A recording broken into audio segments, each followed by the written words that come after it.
Olá, tudo bem com você? Continuando aqui a nossa série sobre a vida de Jesus, hoje estudaremos Buscando Forças do Alto. O texto para nossa reflexão, Mateus capítulo 4, versículo 1 e versículo 2, onde diz: Em seguida, Jesus foi conduzido pelo Espírito ao deserto para ser tentado pelo diabo. Depois de passar 40 dias e 40 noites sem comer, teve fome. Dois acontecimentos na vida de Jesus inauguram o seu ministério. Primeiro, Jesus foi até o Rio Jordão para ser batizado.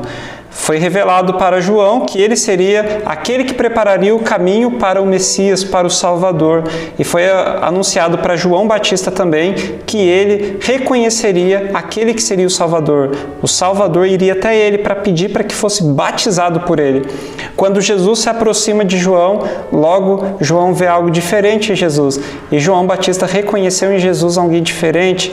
João Batista vai dizer para Jesus: eu não sou digno nem de desatar suas sandálias, quanto mais de te batizar, você que deve me batizar. Mas Jesus insistiu para que ele cumprisse a justiça e para que fizesse daquele jeito. Então, Jesus é batizado, logo em seguida o Espírito Santo desce até os seus ombros na forma corpórea de uma pomba e todos ouvem ali uma voz do céu que dizia: Eis o meu Filho amado, em quem me comprazo. E Jesus não tinha necessidade de ser batizado assim como nós, para demonstrar arrependimento pelos pecados que pudesse ter cometido. Como nós vimos outro dia, Jesus nunca cometeu pecado. Então por que Jesus se batizou, afinal de contas? Para nos dar o exemplo. E logo após Jesus ter sido batizado, ele foi para o deserto, ali para jejuar e orar, para meditar na sua obra e na difícil missão que ele tinha pela frente. Jesus não foi até o deserto para ser tentado pelo inimigo. Ele queria estar sós para refletir, para passar tempo em oração, se consagrando, mas ali o tentador vai aparecer para Jesus. O tentador imaginou que aquele seria o momento onde Jesus estaria mais vulnerável. Mal sabia ele que era o momento onde Jesus estava mais forte. Jesus passou vários dias orando e jejuando. É claro que ele teve fome, depois de tantos dias sem comer. E a primeira tentação que o inimigo vai lançar sobre Jesus é: se tu és o Cristo, transforma essa pedra em pão. Então a gente vai se identificar com cada uma dessas tentações que a gente vai ver aqui pela frente. Mas o foco é: Jesus se preparou para cada uma dessas tentações. A primeira tentação que Satanás lança sobre Jesus tem a ver com o apetite. Então, se você é o Cristo, transforma essa pedra em pão, come. Você não está com fome? É curioso a gente parar para pensar que Eva fracassou aqui. Adão e Eva fracassaram nesse ponto. Eles cederam ao apetite e comeram daquele fruto. Jesus, porém, sabendo da limitação da carne, ele jejuou por vários dias para poder estar apto para resistir toda a tentação que viria sobre ele. Algumas pessoas chegam até a justificar. Elas dizem que para poder conseguirmos o alimento, o sustento, nós podemos desobedecer aos mandamentos de Deus e Ele não vai ficar chateado com a gente. Porém, não foi isso que Jesus ensinou.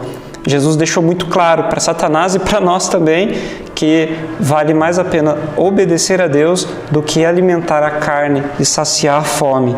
A obediência a Deus vem em primeiro lugar. A segunda tentação de Satanás foi: se tu és o Cristo, atira-te daqui abaixo, porque está escrito: aos teus anjos dará ordem a teu respeito para que te guardem em todos os teus caminhos e não tropece em alguma pedra.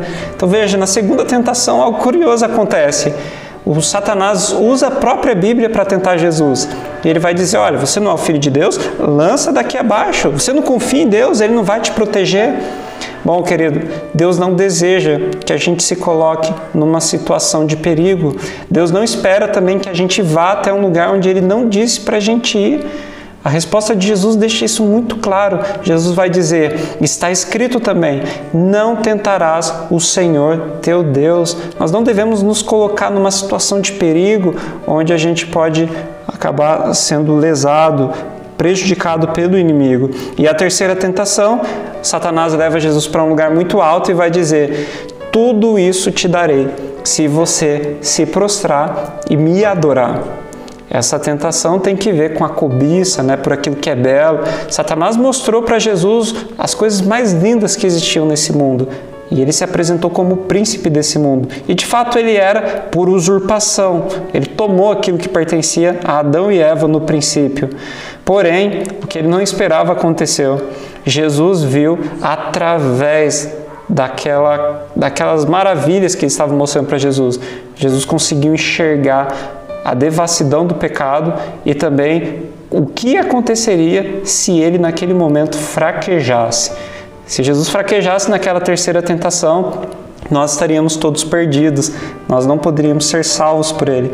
Mas louvado seja Deus, porque o amor de Jesus foi maior. E ele decidiu abrir mão de tudo aquilo que Satanás estava oferecendo para poder salvar a você e a mim. Louvado seja Deus por isso, querida. Esse é o nosso Deus a quem nós servimos, Jesus Cristo. Que Deus abençoe você. Se essa mensagem foi edificante, compartilhe com seus amigos e vamos orar. Pai querido, obrigado por nos ajudar a entender a importância de buscarmos força do alto. Nos ajuda, Senhor, a seguirmos o exemplo de Jesus, a passarmos tempo em oração, em consagração, para que dessa forma, Deus, quando vier o tentador, que possamos resisti-lo e ficarmos ao Teu lado. Em nome de Jesus, amém.